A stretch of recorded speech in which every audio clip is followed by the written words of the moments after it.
ഏറ്റവും ലക്ഷണമൊത്ത വിലായത്ത് എനിക്കായിട്ട്.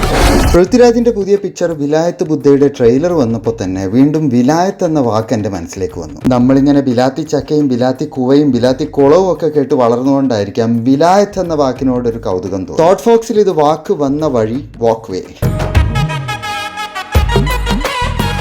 അതെ, ചെറിയൊരു മിസ്അണ്ടർസ്റ്റാൻഡിങ് പറ്റിയിട്ടുണ്ട്. ഓ, അതൊക്കെ ഇപ്പോഴത്തെ ഏത് ചെറുപ്പക്കാർക്കാ പറ്റാത്തത്? കല്യാണം കഴിയുമ്പോ ഒക്കെ മാറിക്കോളുന്നേ. അയ്യ, അതല്ല.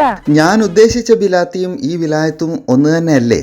അല്ലേന്ന് ചോദിച്ചാ അല്ല, അതേന്ന് ചോദിച്ചാ അതെ. വിലായത്ത് എന്ന പേർഷ്യൻ പദത്തിനർത്ഥം മറ്റൊരു രാജധാനി, മറ്റൊരു ഭരണപ്രദേശം എന്നൊക്കെയാണ്. അതായത് ഒരു ഫോറിൻ കൺട്രിയാണ് സ്പെസിഫിക്കലി വിലായത്ത് എന്ന് പറയുന്നത്. പേർഷ്യൻസിന്റെയും അറബ്സിന്റെയും കൂടെ ഏകദേശം 1200 വർഷങ്ങൾക്ക് മുൻപ് തന്നെ ഈ വാക്കും കേരളത്തിലെത്തിയിരിക്കാം. അതിനും ഏകദേശം 500 വർഷങ്ങൾക്ക് ശേഷം വന്ന പോർച്ചുഗീസുകാരെയും ഡച്ചുകാരെയും ബ്രിട്ടീഷുകാരെയും അറബികൾ വിദേശികൾ എന്ന അർത്ഥം വരുന്ന വിലായത്ത് എന്ന് വിളിച്ചത് നമ്മൾ മലയാളികൾ ബിലാത്തിക്കാർ എന്നാക്കിയതാണ്.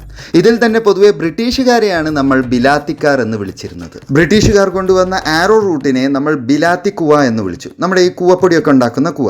മുള്ളൻ ചക്ക അല്ലെങ്കിൽ മുള്ള് ആത്തച്ചക്ക എന്നൊക്കെ വിളിക്കുന്ന ബിലാത്തി ചക്കയും വിദേശിയാണ്. കോഴിക്കോട് ബിലാത്തിക്കുളം എന്ന് പറഞ്ഞൊരു സ്ഥലം തന്നെയുണ്ട്.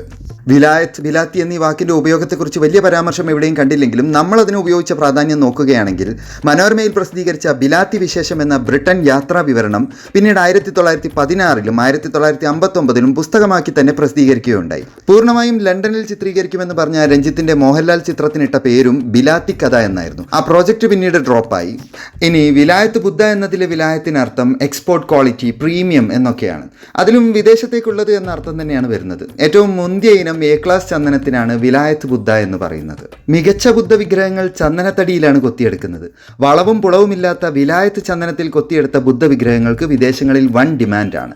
കൃത്യമായി പറഞ്ഞാൽ എ ക്ലാസ് ചന്ദനം, അതായത് വിലായത്ത് ബുദ്ധ എന്ന് പറയുന്ന കാറ്റഗറിയിൽ വരുന്ന ചന്ദനത്തിന് 1 ടൺ തികയാൻ 116 മുട്ടിയിലധികം പാടില്ല. ഒരു മുട്ടിക്ക് കുറഞ്ഞത് 9 കിലോ ഭാരം. ഇതാണ് വിലായത്ത് ബുദ്ധയുടെ കണക്ക്.